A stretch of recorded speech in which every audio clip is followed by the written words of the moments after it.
webinar for the GreenICon project. So this is a webinar number 2. So we are having a series of this webinar where we have been, discussing and presenting the work which have been done by the partners. So this GreenICon project is funded by the UGPN, which is the University Global Partnership Network, and it is in collaboration with the University of Sao Paulo. So you could see our co-lead, Fabiana, and North Carolina State University from, so we got Professor Christopher Frey. But then you can see on the right side, so there are a number of co-leads who comes from Surrey, Sao Paulo, as well as North Carolina State University. So this is basically a year program. So it was funded for 1 year, and that project basically allows a lot of networking, but also facilitating and starting some of the research activities. So we had a fantastic webinar, number 1, last week, and that was done by one of our professors here, Professor Doug Jen Dick. He's very well known in the sleep, the research area. And then our research fellow, Dr. Akash Biswal, he talked about some of the work around the DIY greening framework. So this is our second, this is our webinar number 2. And we'll have actually the other webinars which are lined up for February, April, June, and August. So usually we got 2 speakers. These webinars are recorded, and they will be available on our YouTube channel later on. We can also put the link into the chat box actually for you to have a look at the previous webinars there. So today, without any further ado, we got 2 fantastic speakers providing a very, very wide range. So one of our very young researchers, PhD student, Lorenzo Maggio Laquidara. Sorry if I didn't pronounce it properly. He comes from our collaborating group from North Carolina State University in the College of Natural Sciences. And then we got a high-end professor, Professor Roberta Kronka. So she's coming from the University of Sao Paulo, and she will be talking about some of the work they are doing around the walkability and nature-based solutions. So in the meantime, Lorenzo starts setting up her slides. I'd like to introduce him formally. But before I do that, just to remind you that this webinar is recorded, and we request you to put your questions and answers in the chat box. So you can have basically you can write your questions, and I can read out in the end to our speakers for the answer there. And you can possibly unmute your the microphone just to make sure that there is no disturbance to our speakers when they're speaking. So just to introduce Lorenzo, he's a PhD student at North Carolina State University Forestry and Natural Resource Program. His key research interest is understanding the ways historical race and class segregation practices impact modern-day ecosystem service distribution in the South U.S. cities. He's also interested in understanding how local income immigrant communities navigate marginalization in the U.S. and Europe, especially in his native Italy. He completed his Bachelor of Science in Environmental Science and Public Policy at Kunshan University and Duke University, where he first learned how to identify 3 species. Very interesting the work you have been doing, and it's a pleasure to have you. So over to you. So you'll have 20 minutes to go through your presentation. If you can stick to the time, that would be great. So thank you. Yeah, over to you. Thank you, absolutely. So first and foremost, can you hear me well? Yes. Fantastic. Let me share my screen and take my 20 minutes. Okay. Share the screen. Perfect. Can I confirm that you can all see my screen? Can you all see? Okay. Then let me start the presentation. Hello, everybody. Today I will be presenting a project that I have conducted at North Carolina State University to complete my master's program in forestry and environmental resources. And this project is a comprehensive survey of data availability for urban forest management in the southeastern United States. So for starters, some background. Now, most of you here, except for perhaps Dr. Richmond Bryant, will not recognize this image. This is the Court of the Carolinas, a very beautiful garden we have here at NC State. But truly, typically when starting this presentation, I would ask, what do you see here? What I see is some urban green space and a little piece of urban forest. So what is an urban forest? An urban forest basically includes all the trees and shrubs and other vegetation that grows either spontaneously or in a managed way within a city. Urban forests behave very much like natural forests, and they do so because they provide ecosystem services or positive nature's contributions to people. Some of their contributions include decreasing the urban heat island effect, air purification, pollution reduction, recreation, opportunities to socialize. That's the reason why we perceive them as a form of green infrastructure. Now, even though uh, urban forests provide positive contributions to our urban lives, in fact, they are slightly under threat. The region of the southeastern United States, in particular, is under threat for two reasons. The first one is urbanization. Maybe not many of you know, but the Southeast United States is the most rapidly expanding and urbanizing region in the whole United States, which means environmental issues like more air pollution or more heat, which of course would damage the trees themselves, more storm water runoff. Whenever it rains, the water doesn't really know where to go, and a host of other problems that can both weaken the forests and prevent them from actually providing those ecosystem services. And together with that, we have climate change. This visualization shows you what the city of Raleigh, which is where I am currently located and where NC State is, may look like climatically in about 50 years under the most moderate climate change scenario. Basically, it would look like Austin, Texas. I don't know whether most of you have been, but it's a rather dry, very, very warm place. A place where forests will really struggle to survive. And for this reason, it's very important that we try to understand where urban forests are at and how they can survive. And in order to do so, we typically use two instruments. One of them is urban tree canopy assessments, which from now on I will refer to as UTC assessments. Basically, these are maps that take a snapshot of a city and try to see where all the vegetation is located. In a sense, they give us a very general information of how much forest there is and where it is located. Now, if we want to be a bit more specific and want to know what kinds of trees are there and how old they are and what their general condition is, then we can conduct an inventory. A street tree inventory considers all the trees that are on public space and that are managed by the city government. It identifies their species, it estimates how old they are and how healthy they are, and with that, how many ecosystem services each tree can provide. So combining a UTC assessment and a street tree inventory really allows us to see where the urban forest is at, where it's going to be maybe in some years, and what kinds of threats it's subject to. Now, what we have started doing is working with the Southeast Climate Adaptation Center, which is a federal organization within the US. What the organization does is trying to understand whether urban forests are really ready for climate change and withstand all the other challenges I have just mentioned. And our approach to trying to understand this general topic has been based on three general research questions. The first one is, what's the current state of urban forestry practices in the Southeast US? What are the drivers of what we can observe? So how can we explain these general patterns in UTC assessment presence or street tree inventory presence?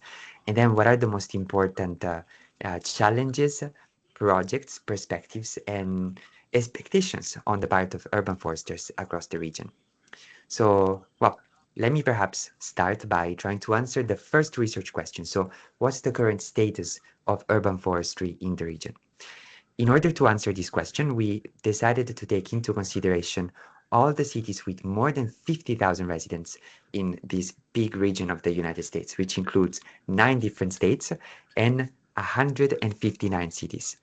Our approach to looking into them was collecting a lot of information that we could find on public platforms, starting from demographics, their population, population density, going into their general structure, so land cover, land use, certain expansions of the impervious surface, along with some economic information or climatic information.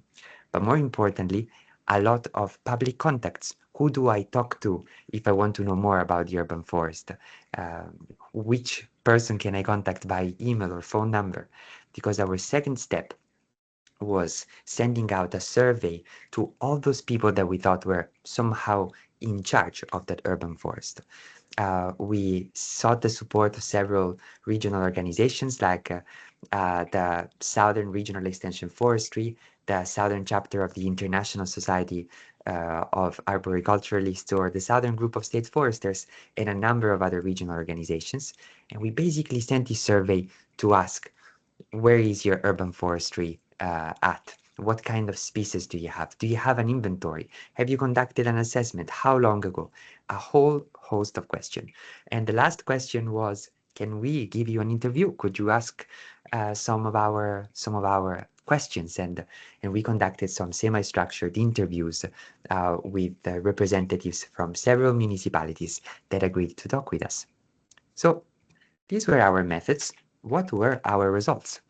This is a possibly rather confusing and dense table, but don't worry, there are some general patterns. So the first thing that we can notice is that there can be a very drastic difference in the adoption of certain urban forestry practices among different states. As you can see, North Carolina, where I am fortunate enough to be living right now, has a very high proportion of cities that have conducted a UTC assessment. As you can see, almost all of them. Whereas some other states like Tennessee has almost no cities that have conducted that assessment. So there are very, very profound state-based differences. On top of that, that proportion may be actually skewed or very different. For instance, the state of Florida hosts as many as 60 cities, whereas the state of Mississippi only hosts 3. So those proportions have very different meanings sometimes in between different cities. And those practices have a different importance because Florida is a very urbanized state, whereas Mississippi really isn't. So perhaps UTC assessments are not their top priority. And on top of that, sometimes, even though it may seem as though there are more assessments than inventories, in some cases, we actually may have more inventories than assessments, like in Tennessee once again. So there's a great heterogeneity in our sample. But broadly speaking, there tend to be more assessments than inventories. North Carolina and Georgia have a very, very high proportion, whereas some other states like South Carolina truly have none. If we look at the progression of these two instruments in the region, we find out that inventories are older instruments, but that the UTC assessments were able to catch up in time, mostly because UTC assessments are conducted with drones and remote imagery, and before the 2000s, those instruments weren't readily available for public use that could be used for municipal administration. Having said that, the oldest inventories date to as back as the 70s, so it's actually a very old instrument that didn't make a recent entry in the region. However, it took a very long time for the region to actually accept these instruments as commonplace. And in fact, you can see that the latest of these inventories dates back to 2024 from the city of Asheville, not too far from here in North Carolina.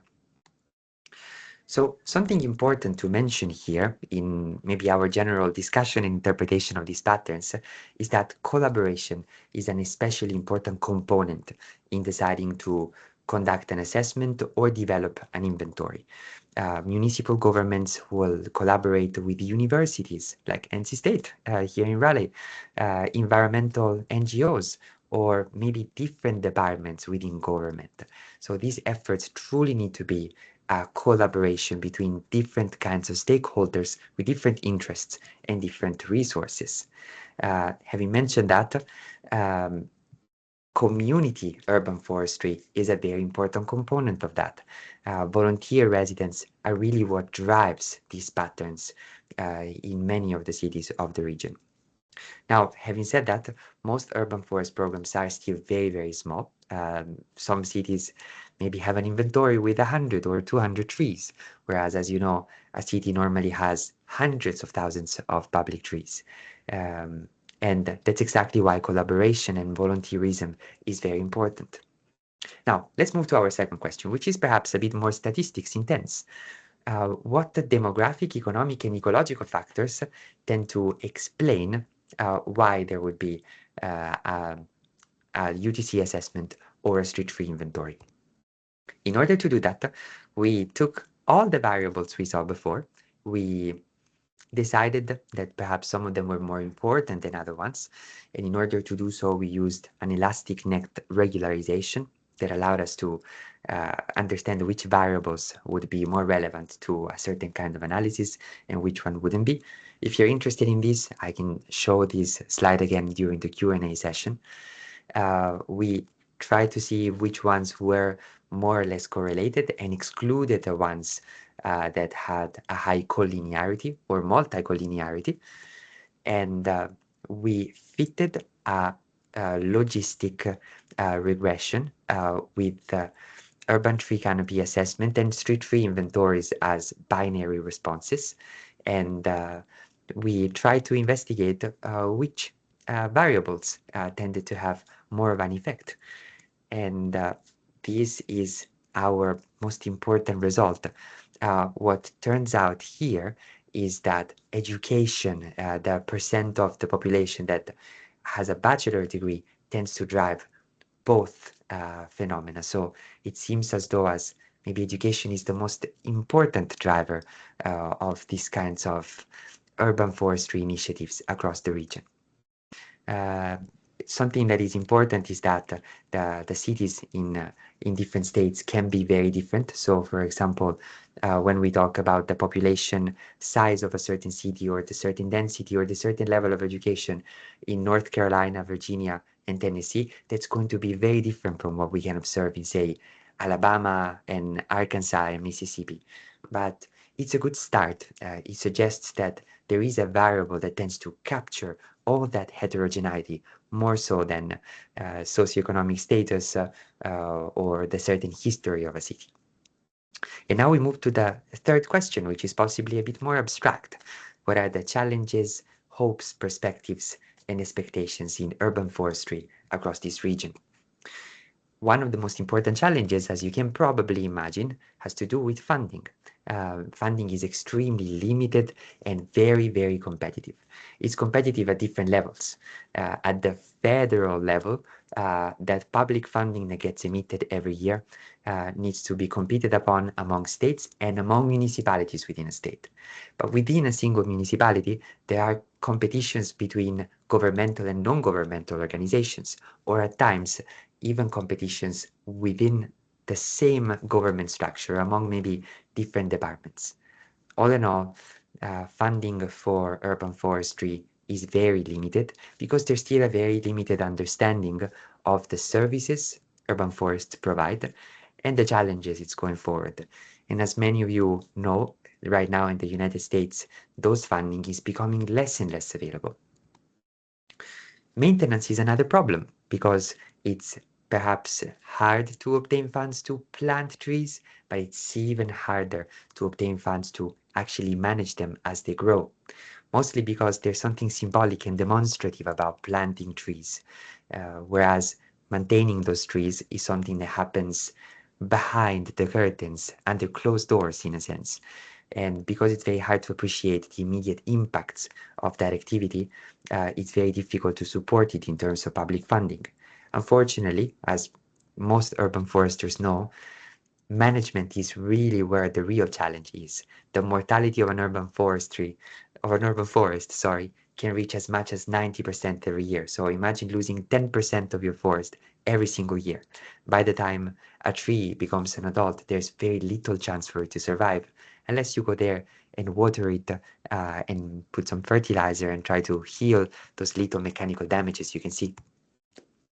And on top of that, managing all the volunteer residents that exist, what we call citizens or community science, can be very, very difficult. There's a deep connection between urban forestry and environmental justice, and planting more trees in a poor neighborhood is easy, but actually getting the people that live in that neighbor to be able to take care of the tree and feel like that's a service for them and not just something that the urban government drops and then disappears is very, very tricky. Here is an example from St. Petersburg in Florida, not in Russia, that has implemented a community champion project, trying to go to a community and involve the residents before planting the trees so that the piece of the urban forest would truly feel theirs. But this is a very time-consuming, energy-consuming, and funding-consuming kind of pursuit. So here are some conclusions on my part, especially some recommendations. This study is a first effort to get in touch with municipalities that may engage with urban forestry as something of an unofficial type of practice. Shedding some light on these practices is very important because it's seldom being done in the Southeast United States. It also gives us a general understanding of what this field is really about in this region and what kinds of threats and challenges it's bound to face throughout the next decades or so. And well, finally, it builds a first bridge between a very technical field that is forestry and a more social humanity field that is the realm of public policy. Some of our outputs include a general understanding of the field that we can share with the people that are within that field. So all those urban foresters who answered our survey now have information about their neighbors who may be several states away from them. We are also collaborating with an environmental organization, Keep America Beautiful, conducting a case study in a city called Durham, North Carolina. It's where Duke University is, in case some of you don't know. Well, we presented actually this research at the Urban Community Forestry Society conference in the United States, which is the most important conference when it comes to urban forestry in the country. And well, it was a blast. Actually, we were able to connect with more urban foresters now that the project has finished, at least this stage of this project has. Well, some future steps on our part will be trying to analyze the ecosystem services that certain species can provide within an inventory. And that's why we have the city of Durham as a case study. And well, perhaps seeing where the potential to plant more trees concentrates across the region. And well, I wish to thank you all very much for being here, CCASC for funding this project, and of course, my department for having me. Thank you very much. Yeah, thank you very much for a fantastic presentation. And I think we should thank Jennifer actually to rope you in. I believe she's on the call. So thank you, Jennifer, for for supporting Lorenzo for doing this presentation. I will take the questions in the end, so please do write actually your questions in the chat box. I'm going to now introduce you to our second speaker. So we have Professor Roberta Kronka, Mulford. Did I do well to pronounce it? Yes, perfect. And Professor Kronka, she's a good friend and a collaborator, and she held several important leadership, positions at the University of Sao Paulo, including head of the technology department, president of the Research and Innovation Commission, and coordinator of the University Global Partnership Network. She's deputy scientific coordinator of USP, CDETS, and leads one of the pillars of research projects, sustainable urban growth in this state, Sao Paulo. She has a degree in architecture and urbanism, a master's degree in energy from the Internute postgraduate program in energy, and a PhD in urban environment structures from USP. She is co-author of the book Towards Green Campus Operations, Energy, Climate, and Sustainable Development Initiatives at Universities, and the author of the book Rethinking Ergonomics from Building to Urban Space. This is a very brief, the details of Roberta, but she has got a lot more, what she has just mentioned here. So really looking forward to hear from you, Roberta. So thank you. Please, Yeah. over to you. Thank you. Thank you for the opportunity and for the invitation to be here, for being here. The idea here, before I share the slides with you, is to share some doubts that we have in this project and also the research that we are starting to do. First, I think I will start to share. I think it's better now. Just a moment here.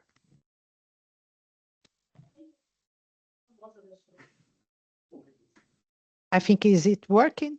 The idea here is to share with you this project, that it's a 5-year project that we are uh, working at USP Cidades, USP Cities. That is a research center of the University of São Paulo. And the idea is to have different backgrounds in this center: economic school, engineering, agriculture, architecture school. And the idea is to work with the cities. In this case, we are working with the cities of São Paulo states, okay? Only a background, to talk briefly about me. I'm architecture and urban designer. I'm working with urban ergonomics, walkability, environmental quality, well-being, and built environment user perception. The idea is to work mainly in the urban areas with these issues, and you understand what we are trying to do. I will show you some previous research in order to understand what we are trying to do today in our center. The first background research that I think it is important is this work that we've do with Bergman University and Nottingham, that we start to study the centers that are deteriorate in the cities. The idea was to use the São Paulo city as a lab for this project. And the name of the project was Inhabit the City, Bringing New Life to City Centers of Emerging Economy in Change Climate. And the idea was not only to analyze what was going on, but also to suggest some inputs to bring life back to the cities. We are talking here about the biggest city in South America, but we also have the same problem in the other city of the state of São Paulo, okay? And also, I can say that it is in different scales, but we are still worried about this kind of problem. One of the outputs that we had is a chapter in this book that we write. We also make a mapping of identification underused in the private urban spaces in the center of São Paulo city. Diagnoses some spaces from environmental and spatial quality perspective using urban ergonomics, thermal and acoustic issues. And we also propose means for sustainable reoccupation of these spaces, okay? This is one research. I only talked briefly about that. The second one that I've been working, in fact, I'm finishing this work, it's related with our listed building, our modernism in Brazil, mainly in São Paulo, because we usually talk a lot about the modernism in Rio de Janeiro, and that are briefly different. And the idea is to get the good examples of these buildings to translate in this building today in terms of the environmental quality and also for the climate change. Okay, only to talk a little bit about me. I'm finishing this book. I'm working with my colleague Joana Carla. She was professor at São Paulo at my school, but now she's lives in London and she's at UCL and Architecture Association. Okay.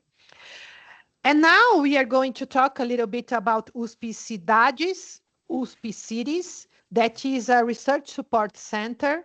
And the main goal of our center is to help Brazilian cities, okay? Here, I will talk about a specific project that is granted by FAPESP, and we are working in the state of São Paulo.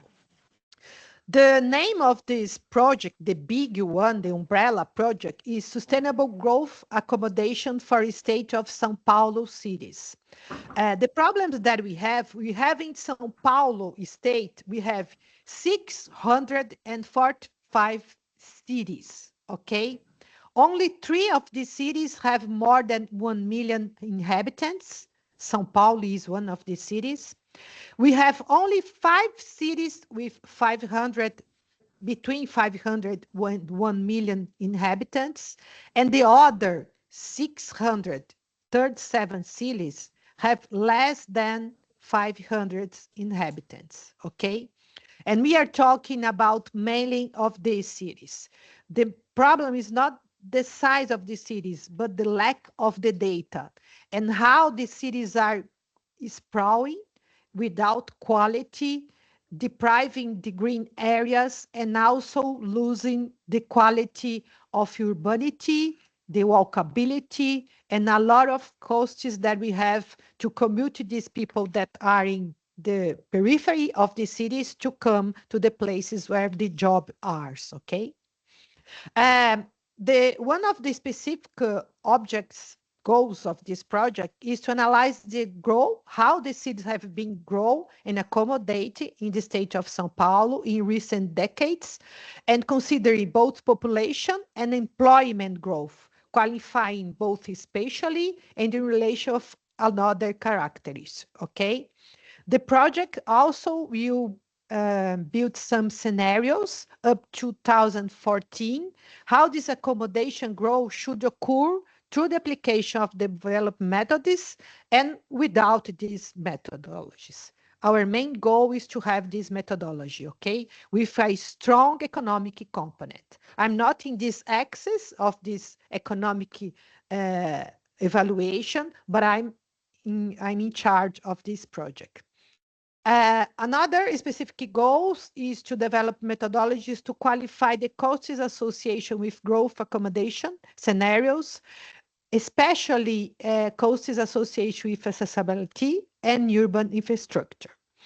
Here is the specific objective that I'm working with, that we are trying to assess and characterize environmental urban dynamics and walkability constraints related with the growth accommodation, and propose technical guidelines and guidelines for mitigation urban sprawl considering these issues. And also analyze this, what happened with the cities using the state's law, urban plan instrument for sustainable accommodation, and also apply select cities, a methodology that allows the simulation, industry scenarios, and accommodation of growth. The main results that we expect to have, we started these projects last year. We have only 1 year of this project, is a set of methodology, analysis, and data available for planning cities in São Paulo that will allow the planning to be carried out with a level of quality far above what can be done today, especially in relation of growth management. We also need to help the state for the São Paulo cities understand how the cities has been accommodating, and also what will happen until the projections for 2040. We also have a huge lack of indicators about accessibility indicators that allow the analysis, quantifications, and comparison of gains and losses and what have occurred in the past over time and what gains and losses are expected in the future up 2014. Developing methodologies of scenarios that allow the evaluation public policies that contain SPRO, creating a powerful tool for planning sustainable cities.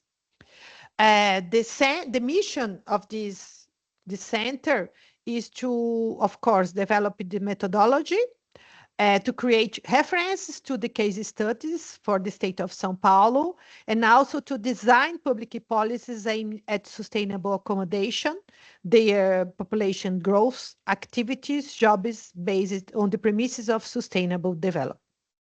This project, granted by FAPESP, has also the support of the State Secretariat, is the Secretary of Urban Development and Habitation in São Paulo State. We are working together to help them with the problems that they have of these province cities, okay?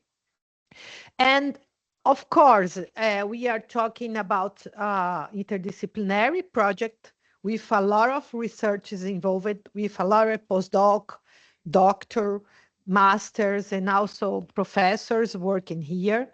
We also have a set of programs, interactions, and it should not be just a sum of the research program. The key challenge that we have is the integration of the results that we have.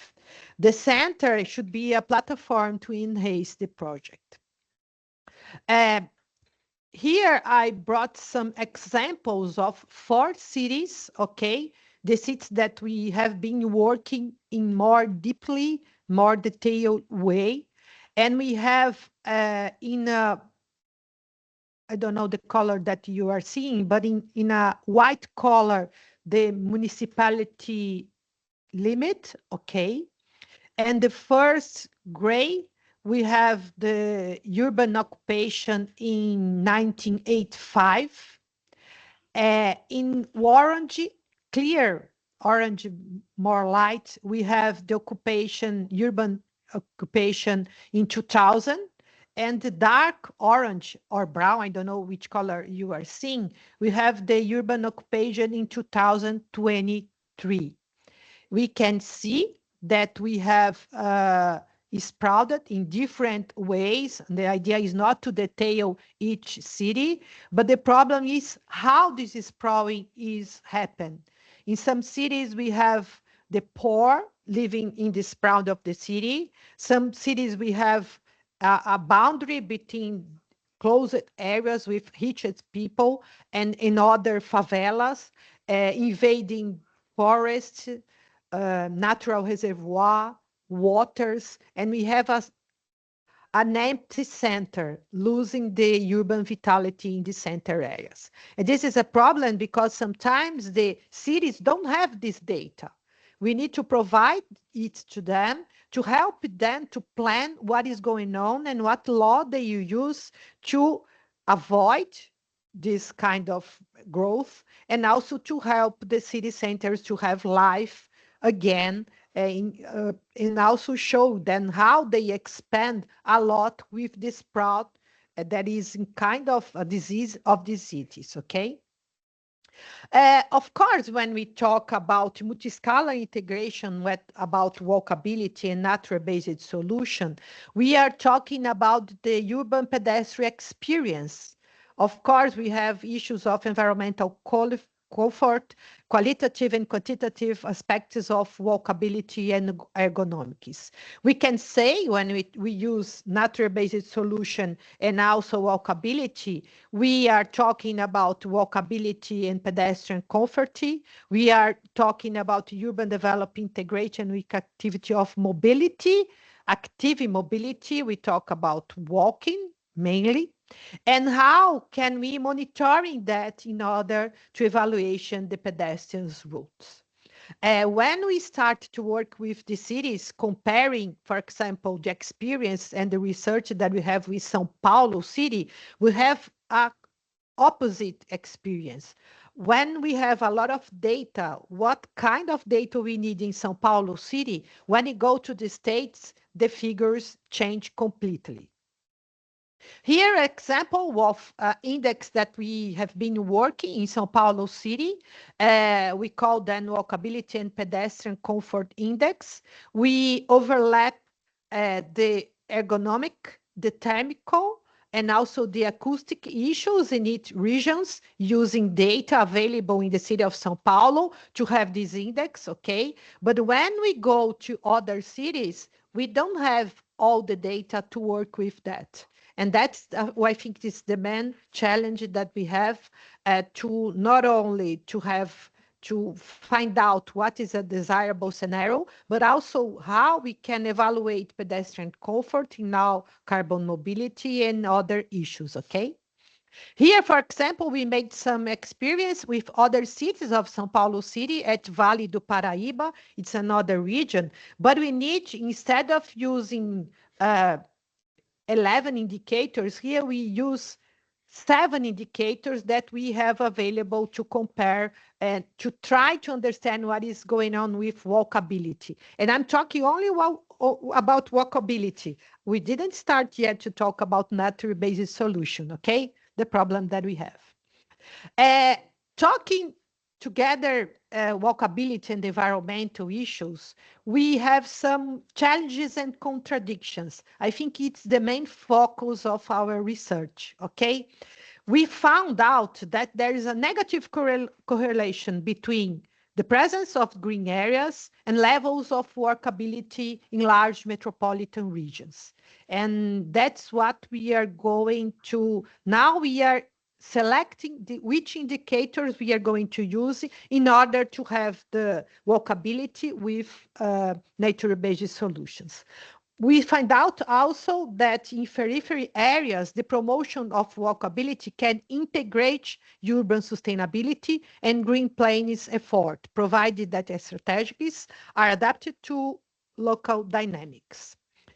And we also find out that most walkability assessment indices do not incorporate or do not adequately value solutions related to green infrastructure. And we need to do that. We have in São Paulo state a kind of manual of the state to use of the nature-based solution, but there is no criteria to use the nature-based solutions. We are going to help the state to do that, okay? We start to make a pilot project here in one of the cities. The name of the city is Jundiaí, and we select a central area, okay, and a specific route only to make some tests. And the idea was to, I will skip to the another. We are here in this red Anhangabaú and center, okay. We are here only trying to find out what we can see in the cities, the data that we have available. And here we try to make some tests with Google Street View and other use of thermal comfort to see what can we test about the index. Here are some of the results that we have, only some investigations. We have a lot of data about some green areas, but the areas are not integrated. We have some parks, we have some closed areas, and the data are not trustable. Here we test 3 indicators: pedestrian sidewalk continuity. This is ridiculous, sorry saying like that, but we need to evaluate that because it's usual to have a sidewalk and don't have the continuity of that. The sidewalk conditions, another thing that happens, we don't have enough conditions for pedestrians use that. And also the trees sometimes damage the sidewalks, street trees, and we overlap that to find out what is okay or not. It's one of the first tests that we've done. Here, another test that we start to do. We've got, of course, I got a little images, but we have much more than that. We start to to use the use of trees, sidewalk obstructions, and pedestrian sidewalk continued using the street view with a Python routing to find out which indicators is trustable for us to use in this route that we choose in the cities, okay? And it's that the point that we arrive now. The idea is to show you only the, sorry about what is our main focus in this research. We hope to finish this year, not this year, until the middle of the year, have the indicators that we are using, and we will study two cities more deeply, okay? Jundiaí and Ribeirão Preto. Sorry about the time. I think that I'm over the time, isn't it? But I think it's that the point that I want to share with you, okay, today.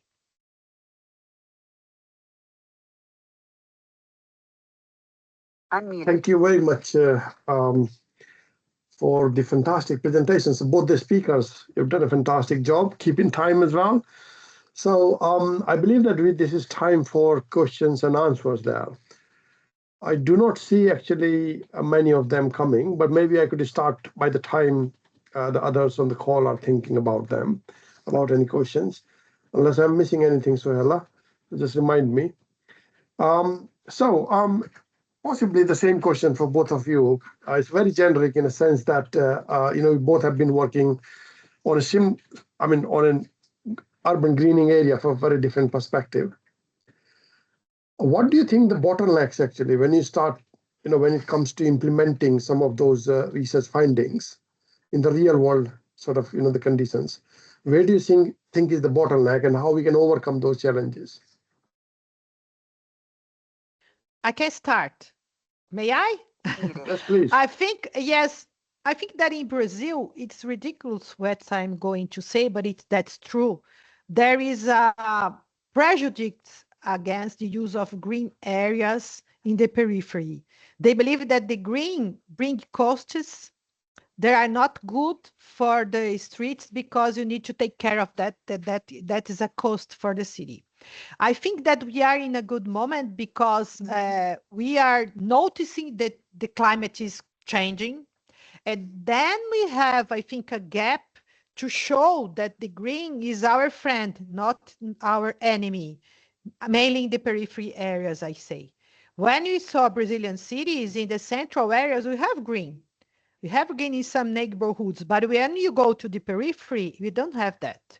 We have forestry, we have natural reservoirs, we have a lot of things, but we don't have the green integrated in the cities. And I think that's a point that we need to follow and to try to do that. And we have ways to choose where we are going to implement the green solutions. I think that. I think that instead the southeastern United States, there's a slightly different problem. I think that the bottleneck has to do with how much people are willing to accept public service and governmental investment in infrastructure. Unlike many of the cities that are perhaps a bit denser, a bit older, even the city centers that Dr. Kronka showed us, many American cities in this region are very spread out, which means that there's much more private property than there is public property. And so there's only so much that the government can do in order to increase the general health or control for a certain species of that urban forest. Let's say that more than 50% of that urban forest is not governable from the government.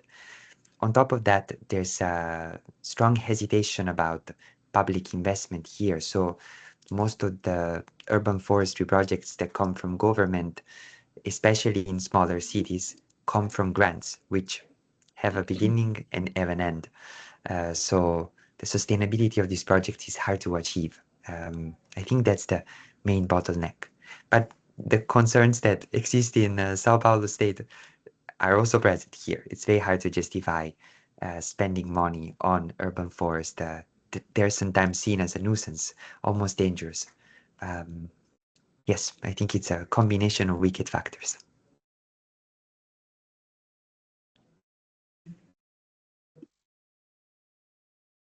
I think you're on mute, Professor. So I guess we got the two very kind of, the extreme ends in terms of the research. So shall I call you Maggio or Lorenzo, actually? So I've been calling you with two different names, so apologies. No problem, absolutely. So from the perspective of a PhD student, actually, what you see the opportunities in this particular area, and possibly the same question for Roberta, as a established, the academics in the area, what do you see the opportunities in this particular area as well? What would be your sort of advice actually to the young researchers, who are on this call or maybe watching this, the video later on? So maybe we can start with Lorenzo first. Thank you very much, Professor. I'm not sure that I can provide a lot of advice to young researchers because I myself just started. But I would say it's a very exciting field because it allows you to study something that seems very concrete, very technical, the life and livelihood of a tree, which doesn't speak with you. You just, in a sense, have to make sure that it has all those elements there. But then you have to combine them with a lot of human interaction. So governmental officials who may be very, very excited to tell you about your projects. Yesterday, I went to visit the urban forestry department in a city nearby Durham for a meeting that was supposed to last 45 minutes, and it lasted 3 hours because the urban forester wanted to show me each and every little detail. And oh, we have these trees over here. We are about to plant these other ones. Please tell me what you think of the mulch here. You interact with a lot of residents who have strong feelings, either negative or positive, about their own city. And you interact with volunteers who may actually be the ones that really drive, really give a meaning to that phenomenon. The way Dr. Kronka connected employment, housing, urban expansion, walkability, environmental services, all of these things are very integrated. And so a young researcher, I think, has a chance to have a lot of fun with this. Perfect. Thank you. So what do you think, Roberta? Oh, wow. I think that we have a lot of responsibility as researchers from universities to help our cities to be better. We are living now in a crazy world in terms of, I'm not going to expand everything, but in terms of climate change. And I think that we have the power to help the cities to really change, not only to solve the problems, but before the problems happens. I think that is our main focus. I think we have different levels of problems. We have different kinds of approaches. Of course, we have different scenarios when we saw, for example, UK and United States and Brazil. I think here the social layer is really worse when we talk about the poverty and the difference that we have with the cities and the poor areas and things like that. But also we can promote a lot of changes. I think that's the main focus and main advice that I should give. I don't know. I think it's that. You are Perfect, yeah, thank you. I think we are nearly reaching to the end. So I will possibly ask, whoever is in call, if they have any questions, they can raise their hand directly in this particular case. Otherwise, I'll take this opportunity to, first of all, thanks our two fantastic speakers today. And if you can give them a round of applause, actually, for their fantastic presentations. So you've done really well. Really appreciate, actually, your time and the insight, about your work. So just to finish it off, there are a couple of things. Before I forget, I should also say very specifically to our young researchers, who have been organizing, who have been behind all this, organization. So thank you very much, Sohaila. So if you can give a big round of applause for her as well for, doing this fantastic job, that'd be very, so she has done really nicely and, organized so nicely. I was very impressed with the posters and the presentations she has prepared. So thank you very much, Sohaila. So the next webinar series in this series we are going to have on 18th of February. And that will be on 4 to 5 p.m., which is exactly the same time. The reason being that we have to match the 3 time zones of the UK, USA, and Brazil. So this is possibly one of the best time slots which could meet actually everyone's, possibly the working hours, right? So apologies if it is coming in your way, especially because of the time difference. So we got 2 fantastic speakers coming up on webinar 3, Dr. Selen Passaler, and she's an associate professor in landscape architecture and environmental planning on North Carolina State University. And we got another young researcher, Hamid Somunsu. She's a PhD student at North Carolina State University. So I think the next one is taken over by the North Carolina. Again, we got a wealth of experience coming from the ECRs as well as the established or going to be established academics, in there. So just to say that the webinar is recorded and we will send you the link as soon as this is being put on the YouTube, so you can share it among your contacts or your friends who could not really attend this one. Yeah, if you're not on the if you're on the LinkedIn, you might want to follow us on the GCare, where we try to put all these updates as well. So that would be really great actually to to have that. So with that, I would like to thank all of you actually to find time and be here with us. And again, thank you for our collaborators, our the project leads, and our organizer for this seminar, Sohaila, and all the team members who have attended this webinar there today. So looking forward to meet you next month. Thank you very much. Okay, bye then. Thank you. Bye-bye. Thank you. Bye-bye.